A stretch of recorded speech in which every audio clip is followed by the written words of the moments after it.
इस वीडियो के अंत तक आप जानेंगे इस पाठ से संबंधित संपूर्ण जानकारी।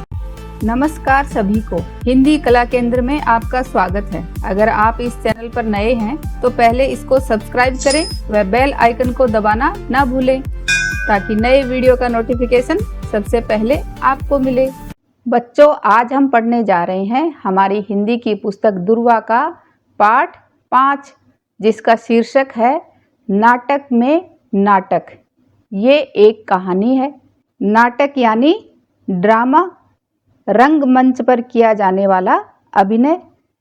ये देखो बच्चों, आपने भी अपनी स्कूल में अपने दोस्तों संग कुछ इस तरह के नाटक जरूर किए होंगे, जिसको करने से पहले आपने 2-4 दिन उसकी तैयारी की होगी। करते हो ना ऐसे? फिर पूरी तैयारी के साथ सब उसको प्रस्तुत करते हो। लेकिन कई बार कुछ बच्चे अपना डायलॉग भूल जाते हैं, तो उनको उनके साथी कलाकार बातों ही बातों में फिर संभाल लेते हैं। तो कुछ ऐसा ही हमारी आज की कहानी में हुआ, जब कुछ बच्चों ने मिलकर नाटक में हिस्सा लिया, लेकिन बीच में कुछ अपने संवाद भूल गए। तो कैसे उन्होंने अपनी बात को संभाला, ये जानने के लिए शुरू करते हैं आज की ये कहानी। राकेश का मन तो कह रहा था कि बिना पूरी तैयारी के नाटक नहीं खेलना चाहिए। राकेश का मन क्या कर रहा था कि बिना तैयारी के नाटक नहीं खेलना चाहिए। और नाटक का अर्थ क्या होता है? रंगमंच पर अभिनय किए जा सकने योग्य रचना, जिसे हम इंग्लिश में ड्रामा कहते हैं। तो जब किसी भी काम को पूरी तैयारी के साथ किया जाता है तभी वह अच्छा लगता है। और जब नाटक में अभिनय करने वाले कलाकार भी नए हों, अभिनय करने वाले, अभिनय का अर्थ होता है शरीर, मुख और चेष्टाओं से कोई भाव या अर्थ प्रकट करना, यानी एक्टिंग करना, कुछ संवाद बोलने, कुछ हाव भाव दर्शाने। तो अगर ये सब काम करने वाले कलाकार भी अगर नए हों, मंच पर आकर डर जाते हों या घबरा जाते हों और कुछ बुद्धू भी हों, तब तो अधूरी तैयारी से खेलना ही नहीं चाहिए। यानी तब तो उनको और ज़्यादा तैयारी की ज़रूरत है। उसके साथी मोहन, सोहन और श्याम ऐसे ही थे। कैसे थे कि थोड़ा उनको मंच से डर लगता है, कुछ बुद्धू हैं। राकेश को उनके अभिनय पर बिल्कुल भी विश्वास नहीं था। राकेश को अपने साथी दोस्तों पर बिल्कुल भी भरोसा नहीं था कि वो अच्छा कर पाएंगे क्या। और वह खुद क्यों नहीं कर पा रहा था? वह स्वयं अभिनय इसलिए नहीं कर पा रहा था कि फुटबॉल खेलते हुए वह अचानक गिर पड़ा था और उसके हाथ में चोट लग गई थी और हाथ को एक पट्टी में लपेटकर गर्दन के सहारे लटकाए रखना पड़ता था। ये देखो, कुछ इस तरह से। इसलिए राकेश खुद तो नाटक में शामिल नहीं हो सकता था, उसे अपने साथी दोस्तों से ये नाटक करवाना था, जिन पर उसको बिल्कुल भी भरोसा नहीं था। नाटक खेलना बहुत आवश्यक था। मोहल्ले की इज्जत का सवाल था। मोहल्ले के बच्चों ने मिलजुल कर फालतू पड़े एक छोटे से सार्वजनिक मैदान जो पब्लिक पार्क होता है, सबसे संबंध रखने वाला, उस मैदान में दूब व फूल पौधे लगाए थे। दूब तो आप सब बच्चे जानते ही हो, एक प्रसिद्ध लंबी एवं नरम घास क्या कहलाती है? दूब। तो कुछ दूब और उसमें फूल पौधे लगाए थे। वहीं एक मंच भी बना लिया था। मंच यानी एक स्टेज भी बना लिया था। राकेश की योग्यता पर सबको बहुत विश्वास भी था। योग्यता यानी राकेश की काबिलियत पर सभी लोगों को बहुत भरोसा था, लेकिन राकेश को अपने दोस्तों पर भरोसा नहीं था। समय था केवल 1 सप्ताह का। 1 सप्ताह यानी समय कितना था? 7 दिन का। 7 दिन ऐसे निकल गए कि पता भी नहीं लगा। मोहन, सोहन और श्यामू यूं तो अच्छी तरह अभिनय करने लगे थे। 7 दिन की प्रैक्टिस के बाद ये लोग अच्छी तरह अभिनय करने लगे थे, पर राकेश को उनके बुद्धूपन से डर था। हर एक अपने को दूसरे से अधिक समझदार मानता था, इसलिए ये भूल जाता था कि वह कहाँ क्या कर रहा है। बस कहने से मतलब। दूसरे चाहे उनकी मूर्खतापूर्ण बातों पर हंस रहे हों। मूर्खतापूर्ण बातें यानी थोड़ी नासमझी की बातें। तो उनको ये समझ नहीं आता कि उनकी मूर्खतापूर्ण बातों पर दूसरे लोग हंस रहे हैं, तो इस वक्त चुप हो जाएं। तो उनको ये बात समझ नहीं आती थी, मगर वे पागलों की तरह आपस में ही उलझने लगते थे। क्यों उलझते थे ये तीनों बच्चे? क्योंकि ये तीनों ही अपने को दूसरे से अधिक समझदार मानते थे। राकेश ने पूर्वाभ्यास के 7 दिनों में, पूर्वाभ्यास का अर्थ होता है दर्शकों के समक्ष प्रस्तुत करने के पहले उसका किया जाने वाला अभ्यास यानी कि रिहर्सल। तो जब इन्होंने 7 दिनों तक अपने नाटक की रिहर्सल करी तो उन्हें बहुत अच्छी तरह समझाया था। निर्देशन उसने इतना अच्छा दिया था कि निर्देशन का अर्थ होता है संवाद बोलने और अभिनय आदि का तरीका बताना। तो ये डायरेक्शन का काम किसने किया था? राकेश ने। तो इतना अच्छा दिया था कि छोटी से छोटी यानी प्रत्येक पहलू को और साधारण से साधारण बात भी समझ में आ जाए, इतनी बारीकी से उनको समझाया था। खैर, प्रदर्शन का दिन और समय भी आ गया। राकेश साज सज्जा कक्ष में खड़ा। साज सज्जा कक्ष कौन सा होता है? किसी चीज को सजाने के बाद उपस्थित दृश्य क्या कहलाता है? साज सज्जा। तो जिस कमरे में साज सज्जा करी हुई थी उस कक्ष के सामने सबको खास खास हिदायतें फिर से दे रहा था। हिदायतें का अर्थ है कि फिर से उनको निर्देश दे रहा था कि यहाँ ये गलती मत करना, यहाँ ऐसे मत करना। मोहन बोला, मेरा तो दिल बहुत जोरों से धड़क रहा है। मेरा भी, सोहन ने सीने पर हाथ रखकर कहा। मोहन ने भी अपने सीने पर हाथ लगाकर कहा कि मेरा दिल भी बहुत जोर से धड़क रहा है, यानी उसे भी थोड़ा डर लग रहा था स्टेज पर जाने से पहले। तुम लोग पानी पियो और मन को साहसी बनाओ। साहसी यानी साहसपूर्ण कार्य करने वाला, थोड़ा हिम्मत बांधो अपनी। राकेश ने फिर हिम्मत बढ़ाई। जैसे तैसे अभी तक तो ठीक ठाक हो गया। अभिनेता मंच पर आ गए, पर्दा उठा। अभिनेता कौन होते हैं? जो उस नाटक को प्रस्तुत करने वाले। और इस नाटक के अभिनेता कौन थे? मोहन, सोहन और श्याम। मोहन बना था चित्रकार और सोहन बना था उर्दू का शायर। शायर कौन होते हैं? उर्दू फारसी में शेर की रचना करने वाला शायर कहलाता है। नाटक में दोनों दोस्त होते हैं। चित्रकार कहता है उसकी कला महान, शायर कहता है उसकी कला महान। श्याम बनता है संगीतकार। वह उनसे मुलाकात करने उनके उस स्थान पर आता है जहां वे यह बहस कर रहे हैं, बजाय इसके कि वह नए नए मित्रों से मधुर बातें करे। मधुर यानी मीठी बातें करे।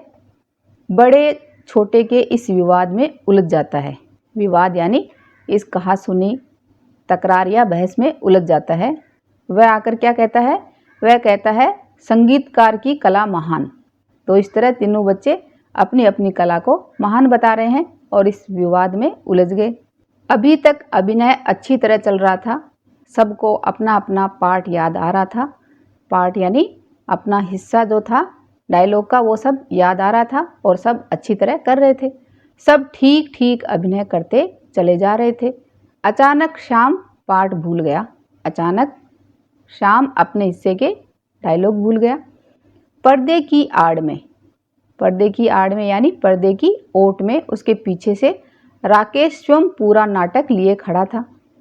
वह हर एक संवाद यानी जो उनकी बातचीत थी, उनके डायलॉग थे, उनका हर एक संवाद का पहला शब्द बोल रहा था ताकि कलाकारों को संवाद याद आते रहें।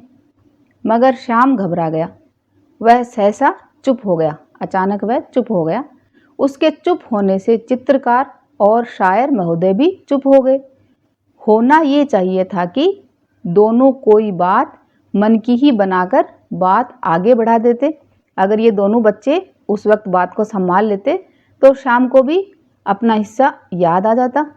पर वे घबराकर राकेश की तरफ देखने लगे।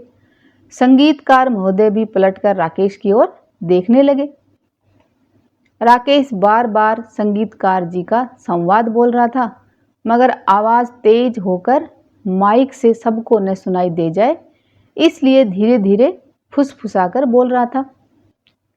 अगर राकेश उनको संवाद जोर से बोलता तो बाहर जो जनता बैठी थी, दर्शक बैठे थे, उनको पता चल जाता, तो फिर नाटक का मज़ा ही नहीं आता। इसलिए राकेश धीरे धीरे फुसफुसाकर यानी जबान दबाकर कहना, धीरे से उनको उनके डायलॉग बता रहा था। संगीतकार जी को वह हल्की आवाज़ सुनाई नहीं दे रही थी। एक तो घबरा गया, ऊपर से आवाज़ सुनाई नहीं दे रही थी। तभी शायर साहब संगीतकार के कंधे पर हाथ मारकर बोले, उधर जाकर सुन लेना। संगीतकार अपना वायलिन पकड़े पकड़े राकेश की ओर खिसक आए।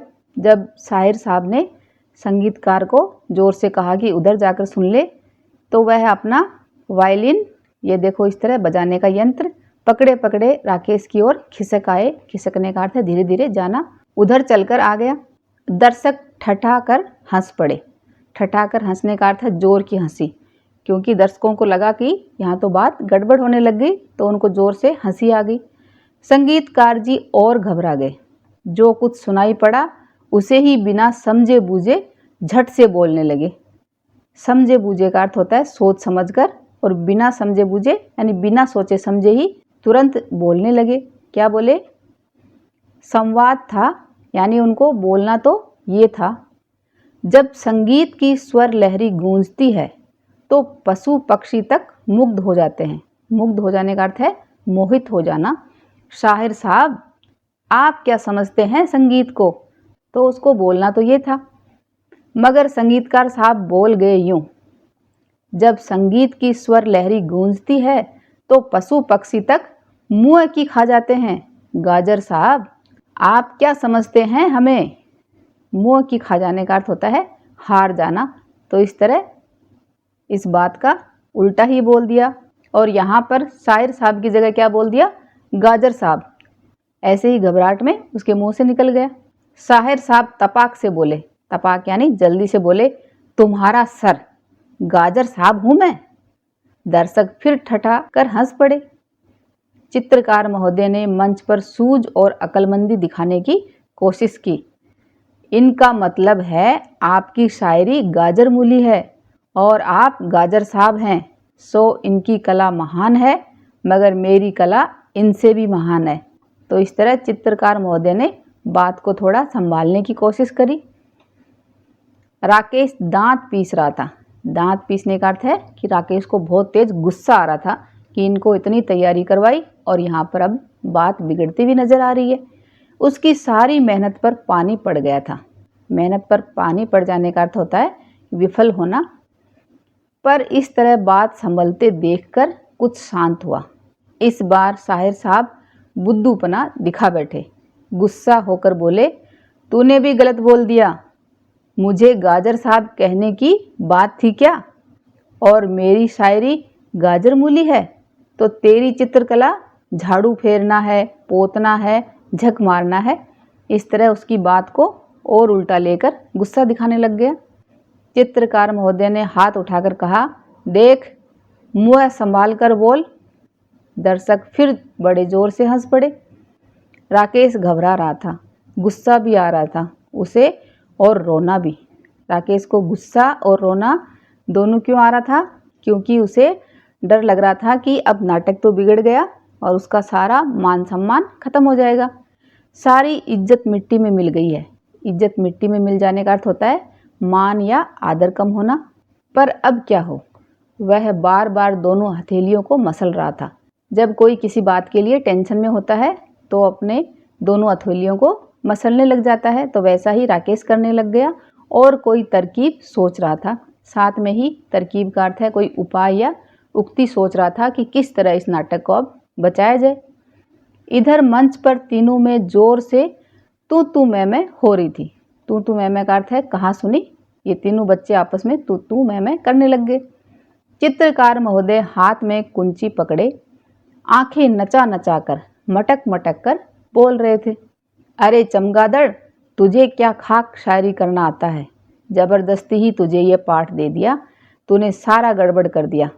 तो अब ये बच्चे भूल गए कि वह दर्शकों के सामने मंच पर हैं और बिना सोचे समझे ही आपस में झगड़ने लग गए। मुझे चमगादड़ कहता है? अरे आलू बुखारे, शायरी तो मेरी बातों से टपकती है। टपकने का अर्थ होता है बूंद बूंद गिरना, लेकिन यहाँ पर इसका अर्थ है कि मेरी बात बात पर शायरी निकलती है। तूने कभी टूथब्रश के अलावा कोई ब्रश उठाया भी है? यहाँ चित्रकार बना दिया तो सचमुच ही अपने को चित्रकार समझ बैठा। दर्शक हंसी से लोटपोट हुए जा रहे थे। उनकी बातें सुनकर दर्शक लोटपोट हो जाने का अर्थ है बहुत जोर से हंसे जा रहे थे। संगीतकार महोदय कभी उन दोनों लड़ते कलाकारों की ओर हाथ नचाते, कभी दर्शकों की ओर। तभी तेजी से राकेश मंच पर पहुंच गया। सब चुप हो गए, सकपका गए। सकपका जाने का अर्थ है कि चकित होना या असमंजस में पड़ना। राकेश पहुंचते ही एक कुर्सी पर बैठते हुए बोला, आज मुझे अस्पताल में हाथ पर पट्टी बंधवाने में देर हो गई तो तुमने इस तरह रिहर्सल की है। रिहर्सल का अर्थ है कि अभ्यास के रूप में किया गया अभिनय। तो राकेश ने इस तरह बात बनाई कि आज मैं अस्पताल में पट्टी बंधवाने के लिए गया और आने में देर हो गई तो तुम लोग इस तरह रिहर्सल कर रहे हो, जोर जोर से लड़ने लगे। अभिनय का दिन बिल्कुल पास आ गया है और हमारी तैयारी का यह हाल है। चित्रकार महोदय ने इस समय अक्लमंदी दिखाई, बोले। अक्लमंदी यानी अपनी थोड़ी समझदारी दिखाई और बोले, हम क्या करें डायरेक्टर साहब, पहले इसने गलती की। राकेश बात काटकर बोला, अरे तो मैंने कह नहीं दिया था कि रिहर्सल में भी ये मानकर चलो कि दर्शक सामने ही बैठे हैं। अगर गलती हो गई थी तो वहीं से दोबारा रिहर्सल शुरू कर देते। ये क्या कि लड़ने लगे, सब गड़बड़ करते हो।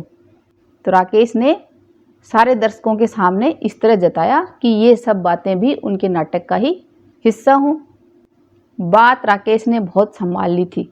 पर्दे की आड़ में खड़े अन्य साथी मन ही मन यानी अपने हृदय में राकेश की तुरंत बुद्धि की प्रशंसा कर रहे थे। तुरंत बुद्धि जो राकेश ने उस समय तुरंत हाजिर जवाबी जो जताई और बात को संभाला, उसकी प्रशंसा कर रहे थे, तारीफ कर रहे थे। दर्शक सब शांत थे, भौचक्के थे। भौचक्के यानी हक्का बक्का या हैरान थे। इतनी देर तो सब हंस रहे थे कि उन्हें लग रहा था कि नाटक खराब हो गया, लेकिन अभी उन्हें लगा कि ये तो नाटक का ही हिस्सा है, क्योंकि राकेश ने इस तरह से बात को संभाला था। वे सोच रहे थे ये क्या हो गया। वे तो समझ रहे थे कि नाटक बिगड़ गया है। बिगड़ गया यानी नाटक खराब हो गया है, मगर यहाँ तो नाटक में ही नाटक था, उसकी रिहर्सल ही नाटक था। मानो इस नाटक में नाटक की तैयारी की कठिनाइयों और कमजोरियों को ही दिखाया गया था। राकेश कह रहा था, देखिए हमारे नाटक का नाम है बड़ा कलाकार, और बड़ा कलाकार वह है जो दूसरे की त्रुटियों को नहीं, त्रुटियों यानी दूसरे की कमियों को नहीं, अपनी त्रुटियों को देखें, यानी दूसरे की त्रुटियों को ना देखकर अपने अंदर की कमियों को देखें और सुधारें। आइए अब हम फिर से रिहर्सल शुरू करते हैं। तभी राकेश के इशारे पर पर्दा गिर गया। दर्शक नाटक की भूरी भूरी प्रशंसा करते हुए अपने घर चले गए। भूरी भूरी प्रशंसा का अर्थ है बेहद या बहुत ज़्यादा प्रशंसा करते हुए अपने घर चले गए। इस नाटक को लिखा है मंगल सक्सेना ने। तो इस तरह बच्चों बिगड़ते नाटक को किसने संभाला, ये बात आप मुझे कमेंट बॉक्स में लिखकर बताना। अब इस कहानी के अभ्यास प्रश्नों को इसके भाग 2 में करेंगे। अगर हमारे वीडियो बन ही रहे हैं आपके फेवरेट, तो फिर क्यों ना करें इनको लाइक, सब्सक्राइब और रिकमेंड। हमें और बेहतर बनाने के लिए आप कर सकते हैं कमेंट। धन्यवाद।